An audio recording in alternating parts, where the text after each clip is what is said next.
Hi students, पहले मैं कल वाले प्रश्न का जवाब दे देता हूँ। मैंने पूछा था त्रिपुरा की राजधानी, उसकी राजधानी है अगरतला। अब अध्ययन करते हैं आगे। मानता हूँ आप अच्छे से पढ़ रहे होंगे। अपने छोटे भाई बहनों को, जो भी कक्षा 6 से लेकर 10 तक के विद्यार्थी हैं या कक्षा 3 से 10 तक के विद्यार्थी हैं, उनको भी अपना वीडियो दिखाएं, उनको बताएं कि भारत कैसा है और क्या क्या भारत में है। हमने पढ़ लिया भारत कहाँ स्थित है, भारत के पड़ोसी देश कौन कौन से हैं। साथ ही साथ हमने ये भी पढ़ लिया कि भारत में कौन कौन से राज्य हैं, भारत के जलीय सीमा कितनी है, स्थलीय सीमा कितनी है, भारत का क्षेत्रफल कितना है, भारत में पड़ोसी कौन सा देश सबसे बड़ी सीमा बनाता है, जलीय सीमा सबसे बड़ी सीमा कौन सा राज्य बनाता है। ये सारी चीजें, छोटी छोटी जानकारियां, भारत की उत्तर दक्षिण और पूर्व पश्चिम लंबाई हमने जान ली, ये जानकारियां प्राप्त कर ली। अब हम प्राप्त करेंगे भारत के प्रमुख द्वीप, प्रमुख खाड़ियां, चैनल और समुद्री सीमा। एक वीडियो में 4 चीजें, लेकिन ज्यादा बड़ी नहीं है, छोटी छोटी चीजें हैं जिनकी जानकारी हम लेंगे। आप जानते हैं द्वीप कहाँ होते हैं? द्वीप हमेशा समुद्र में, ऐसा स्थलीय भाग जो चारों तरफ से जल से घिरा हो, द्वीप कहलाता है। भारत के छोटे छोटे कई द्वीप हैं। मुख्यतः जो द्वीप हैं उनके बारे में हम इधर से स्टार्ट करते हैं। यहां पड़ती है खंबात की खाड़ी। अब मैं आपको खाड़ी और बंगाल की खाड़ी और खंबात की खाड़ी में अंतर बता देता हूं। अंग्रेजी में होती है BAY, बे। बड़ी खाड़ी को बे कहा जाता है और छोटी खाड़ी को GULF, गल्फ कहा जाता है। जैसे Khambhat, gulf of Khambhat, gulf of Kutch, gulf of Mannar. लेकिन इसे गल्फ ऑफ बंगाल नहीं कहा जा सकता, इसे कहा जाता है बे ऑफ बंगाल, क्योंकि बड़ी खाड़ी को बे कहा जाता है अंग्रेजी में और छोटी खाड़ी को गल्फ कहा जाता है। हम बात कर रहे थे द्वीपों की, तो सबसे पहले हम बात कर लेते हैं प्रमुख द्वीपों की। प्रमुख द्वीप हमारा कौन सा है? अंडमान निकोबार द्वीप समूह। इस वैसे तो इसमें सैकड़ों द्वीप हैं छोटे छोटे, लेकिन इसके 6 द्वीप प्रमुख हैं। ऊपर के जो 4 द्वीप आपको दिखाई दे रहे हैं, 1, 2, 3 और 4, ऊपर के जो 4 द्वीप आपको दिखाई दे रहे हैं, ये द्वीप अंडमान द्वीप के नाम से जाने जाते हैं। इनके ऊपर एक छोटा सा द्वीप है जिसका नाम है COCO, कोको द्वीप। इसका नाम क्या है? कोको द्वीप है। कोको द्वीप पर भारत का अधिकार नहीं है, कोको द्वीप पर अधिकार है म्यांमार का। कोको द्वीप पर म्यांमार का अधिकार है। कोको द्वीप के नीचे अंडमान द्वीप और उसके नीचे जो 2 द्वीप आपको दिखाई दे रहे हैं वो कहलाते हैं निकोबार द्वीप। अंडमान द्वीप, इसको कहते हैं उत्तरी अंडमान द्वीप।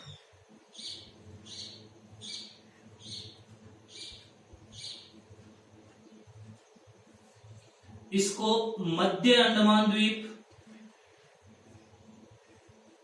इसको दक्षिणी अंडमान द्वीप, इसको लिटिल अंडमान द्वीप। उत्तरी अंडमान, मध्य अंडमान, दक्षिणी अंडमान, लिटिल अंडमान। इनमें सबसे बड़ा द्वीप है मध्य अंडमान, जो आपको दिखाई दे रहा है। यह है सबसे बड़ा द्वीप है। इसके अलावा अंडमान द्वीप के पास में, अंडमान द्वीपों के पास में 2 छोटे छोटे द्वीप हैं। वैसे तो महत्वपूर्ण नहीं है, लेकिन इनकी जानकारी होना भी जरूरी है, क्योंकि इन पर दोनों द्वीपों पर अलग अलग ज्वालामुखी हैं। ऊपर वाला जो द्वीप है, इस द्वीप के ऊपर एक ज्वालामुखी है जिसका नाम है, इस द्वीप का नाम है नारकोंडम।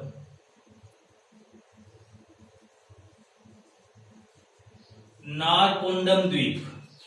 इस पर ज्वालामुखी है जो सुसुप्त ज्वालामुखी है। नारकोंडम ज्वालामुखी सुसुप्त है। सुसुप्त का मतलब जानते हो? सैकड़ों साल पहले ये ज्वालामुखी में से लावा निकलता था, लेकिन वर्तमान में इसमें लावा नहीं निकलता है, सोई हुई ज्वालामुखी है। नीचे वाला जो द्वीप है वो है बैरन। बैरन ज्वालामुखी इसके ऊपर है। यह है सक्रिय ज्वालामुखी है। इसमें कभी कभी लावा निकलता रहता है। इसके बाद में यहां पर 10 डिग्री चैनल है। चैनलों की जानकारी हम बाद में लेंगे। इसके नीचे जो 2 द्वीप आपको दिखाई दे रहे हैं, उन द्वीपों को अलग अलग नामों से जाना जाता है। ये कार निकोबार है,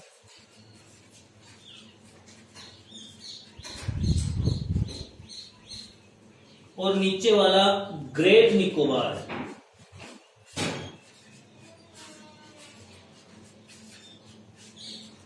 इसका अंतिम बिंदु इंदिरा पॉइंट कहलाता है। जो भारत का सबसे अंतिम बिंदु है इंदिरा पॉइंट, जो 6.4 डिग्री पर स्थित है, जो 6.4 डिग्री पर स्थित है, इंदिरा पॉइंट के नाम से जाना जाता है, जो ग्रेट निकोबार द्वीप पर है। अंडमान निकोबार द्वीप समूह कोई द्वीप नहीं है। जो हिमालय पर्वत है म्यांमार में जाकर, जिसका नाम हो जाता है Arakan Yoma. Arakan Yoma, Arakan Yoma पर्वत ही यहां समुद्र में डूब गया है और यहां पर उसकी कुछ चोटियां बाहर निकली हुई हैं। वही द्वीप बन गए हैं। उन्हीं द्वीपों पर लोग निवास करते हैं। अंडमान निकोबार द्वीप समूह में सर्वाधिक वन की बात करें तो सबसे ज्यादा यहां पर सदाबहार वन पाए जाते हैं। वनों की बातें हम आगे किसी मानचित्र में करेंगे। अभी हम बात कर रहे हैं द्वीपों की। अब आपको मैं बता दूं, ये उत्तराखंड से गंगोत्री नामक स्थान पर से गंगा नदी निकलती है, जो यूपी में बहती हुई, बिहार में बहती हुई, पश्चिम बंगाल होती हुई बांग्लादेश में चली जाती है। लेकिन इसमें से एक नदी अलग हो जाती है। जो अलग नदी होती है, अलग इसका भाग होता है। इस नदी का नाम है हुगली नदी। हुगली नदी। इसी नदी के किनारे बसा हुआ नगर है कौन सा? कोलकाता। कोलकाता किस नदी के किनारे बसा हुआ है? हुगली नदी। इसके पास में 2 द्वीप हैं छोटे छोटे। एटलस में यदि आप देखोगे तो ये द्वीप बहुत छोटे दिखाई देंगे, लेकिन अगर आप ऐसे देखोगे तो ये द्वीप आपको दिखाई देंगे। इन द्वीपों का नाम, ये एक द्वीप है जिसका नाम है न्यूमूर, और जो दूसरा द्वीप है उसका नाम है रामसागर द्वीप।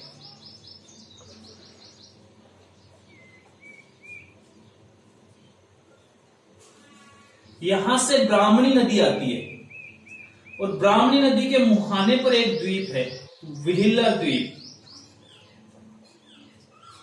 व्हीलर द्वीप, जितने भी भारत के रॉकेट लॉन्च होते हैं, रॉकेट अंतरिक्ष में भेजे जाते हैं, वो इसी द्वीप से भेजे जाते हैं, व्हीलर द्वीप से। ये है व्हीलर द्वीप। इसके बाद में बात करते हैं, ये उड़ीसा या आंध्र प्रदेश, इन दोनों की जो सीमा है उसके किनारे एक द्वीप है, श्रीहरिकोटा द्वीप। श्रीहरिकोटा द्वीप। श्रीहरिकोटा द्वीप। श्रीहरिकोटा द्वीप पर भारत की सबसे बड़ी अनुसंधान संस्थान स्थापित है, ISRO. ISRO, ISRO, Indian Space Research Organisation. Indian Space Research Organisation, भारतीय अंतरिक्ष अनुसंधान केंद्र। भारतीय अंतरिक्ष अनुसंधान केंद्र।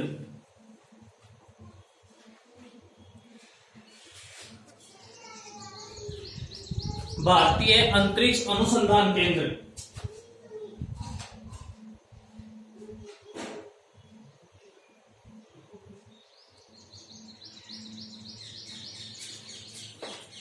समझ आते हैं? भारतीय अंतरिक्ष अनुसंधान केंद्र किस द्वीप पर स्थित है? श्रीहरिकोटा द्वीप, जो कहां पर स्थित है? समझ आते हैं? जो स्थित है तमिलनाडु और आंध्र प्रदेश की सीमा पर भारतीय अंतरिक्ष अनुसंधान केंद्र श्रीहरिकोटा द्वीप। अब बात करते हैं हम, इसी के ऊपर एक अंतरिक्ष केंद्र स्थापित है जिसका नाम है सतीश धवन अंतरिक्ष केंद्र। सतीश धवन अंतरिक्ष केंद्र के नाम से इसी द्वीप पर एक स्थापित है। यहां पर एक द्वीप बना हुआ है, यह श्रीलंका तमिलनाडु का एक छोर। इस द्वीप का नाम है पाम्बन द्वीप।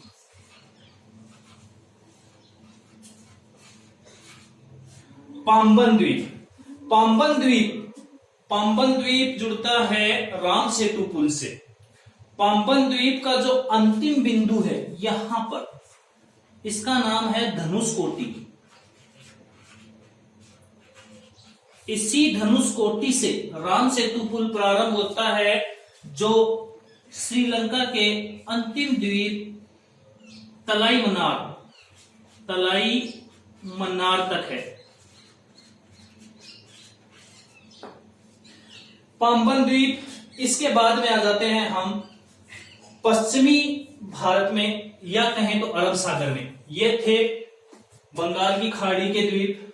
अब आते हैं इधर, यहां पर है खंबात की खाड़ी। खंबात की खाड़ी में एक नदी आकर गिरती है जिसका नाम है नर्मदा नदी।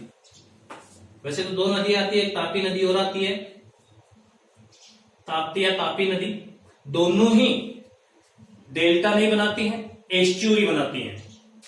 डेल्टा और एस्चुरी क्या होती है हम आगे पढ़ेंगे आपको।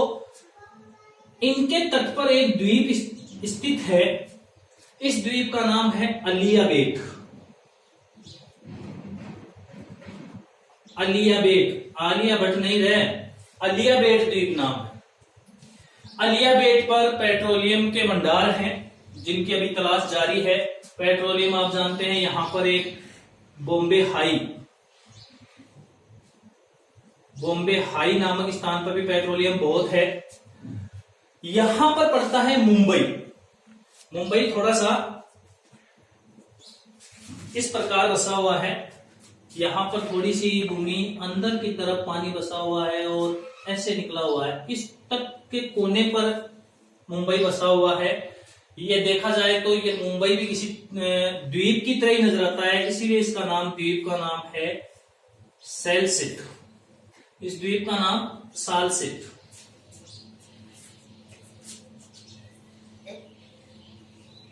सालसेट द्वीप के नाम से जाना जाता है, सालसेट। सालसेट द्वीप पर मुंबई बसी हुई है। इसके पास में ही एक द्वीप और है जिसका नाम है एलिफेंटा द्वीप। एलिफेंटा की गुफाएं यही हैं। एलिफेंटा द्वीप, सालसेट द्वीप पर मुंबई बसी हुई है, इसके पास में एलिफेंटा द्वीप है। इसके नीचे यहां पर लक्ष्य द्वीप बसा हुआ है।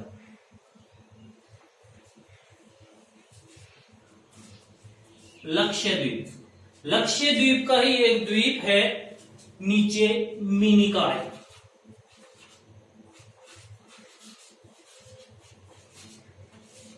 लक्ष्य द्वीप का ही एक द्वीप है मिनिकॉय। लक्ष्य द्वीप का एक सबसे बड़ा द्वीप है एल्ड्रोन। एल्ड्रोन द्वीप लक्ष्य द्वीप का सबसे बड़ा द्वीप है। मिनिकॉय से नीचे यहां मालदीव, जिसकी राजधानी माले, यह भी एक द्वीप है। अब हम बात करते हैं, द्वीपों की बात कर ली, ये प्रमुख द्वीप हैं। अब खाड़ी, इस खाड़ी को कहते हैं खंबात की खाड़ी।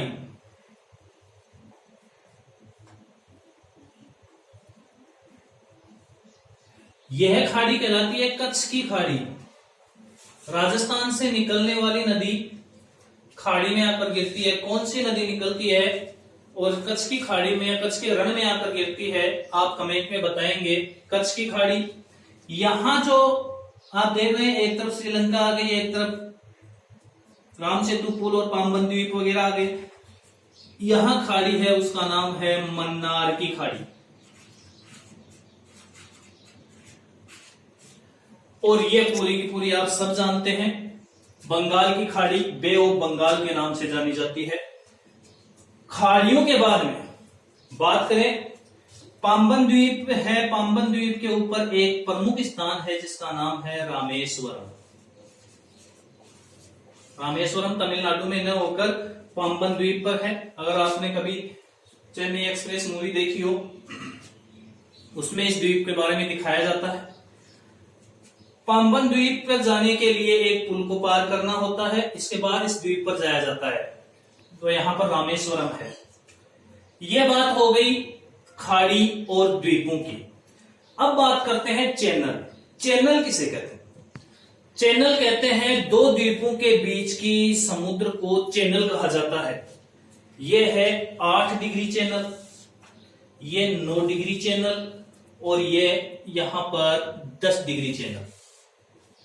मैंने आपको पहले ही बताया, दो द्वीपों मालदीव और मिनिकॉय के बीच में स्थित है 8 डिग्री चैनल। मिनिकॉय और लक्षद्वीप के बीच में स्थित है 9 डिग्री चैनल। निकोबार और अंडमान के बीच में स्थित है 10 डिग्री चैनल। यह चैनल कुछ नहीं है, अक्षांश रेखाएं हैं। 8 डिग्री अक्षांश रेखा को 8 डिग्री चैनल, 9 डिग्री अक्षांश रेखा को 9 डिग्री चैनल, 10 डिग्री अक्षांश रेखा को 10 डिग्री चैनल के नाम से जाना जाता है। लेकिन कई बार प्रश्न ऐसा बन जाता है या पूछ लिया जाता है या फिर हमें याद रखना होता है कि कौन से द्वीपों के बीच में कौन सा चैनल स्थित है। अब हम बात करते हैं भारत की समुद्री सीमा की। समुद्री सीमा, इसे ज्ञात करने के, या हम कहें कि क्या सभी समुद्रों के ऊपर सभी देशों का अधिकार होता है? नहीं, एक निश्चित सीमा होती है जहां तक देशों का अधिकार होता है।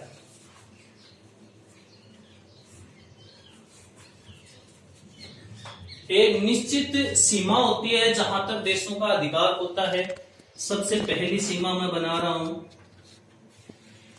पहली सीमा, इसे कहते हैं प्रादेशिक सीमा। प्रादेशिक सीमा, इसकी लंबाई है तट से लेकर 12 मील।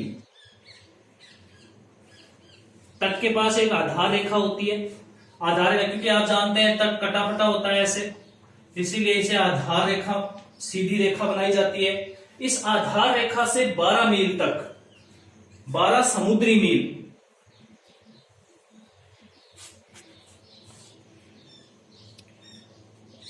स्थल की मील में और समुद्र की मील में बहुत अंतर है। स्थल की मील, समुद्र की 1 मील बराबर स्थल की 1.8 मील होती है।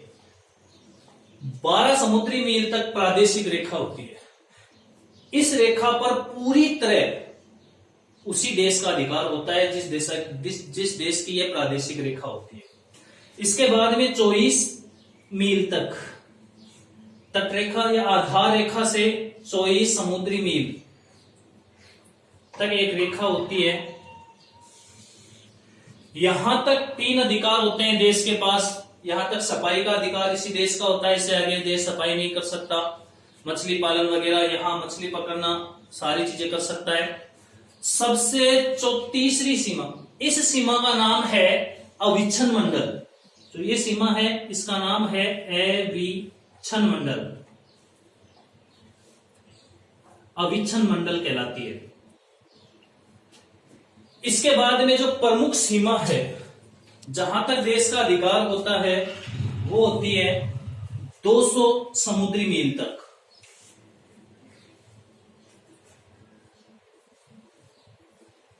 200 समुद्री मील। इस रेखा को अनन्य आर्थिक क्षेत्र के नाम से जाना जाता है। अनन्य आर्थिक क्षेत्र, इस रेखा को अनन्य आर्थिक क्षेत्र के नाम से जाना जाता है। यहां पर प्रत्येक देश को अपने नए द्वीप स्थापित करने का अधिकार होता है। पेट्रोलियम या खनिज संसाधन निकालने का अधिकार होता है, तथा ये सीमा में कर टैक्स लगाने का अधिकार होता है। सॉरी, कर टैक्स केवल अविच्छन मंडल तक ही है। यहां से अगर मान लीजिए समुद्र से कोई जहाज आ रहा है और यहां से घूम गया तो उसके ऊपर कोई कर नहीं लगता। अगर इस सीमा से प्रवेश कर गया तो उसके ऊपर देश द्वारा लगाया गया टैक्स होता है, वो उसको जमा करवाना ही पड़ता है। ये सीमाएं निर्धारित की गई थी सन 1982 में। सीमाएं निर्धारित करने का काम था UNCLOS, UNCLOS मतलब यूनाइटेड नेशन लॉ ऑफ सी का मतलब होता है समुद्र, यानी समुद्र का कानून यूनाइटेड नेशन द्वारा बनाया गया था, उसके अनुसार ये सीमाएं निर्धारित की गई थी। इसके बाद में जो समुद्र है, इस सीमा के बाद में जो समुद्र है उस पर सभी देशों का अधिकार होता है। कोई एक देश उसमें से खनिज नहीं निकाल सकता, संसाधन नहीं निकाल सकता। अब मेरा इस पूरे संपूर्ण जो चैप्टर पढ़ाया, इसी चैप्टर में से आपके लिए एक प्रश्न,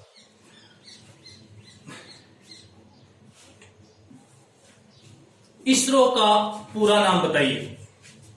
इसरो का पूरा नाम बताइए, वो भी इंग्लिश में। आप कमेंट में डाल सकते हैं। ठीक है, धन्यवाद, पढ़ते रहिए।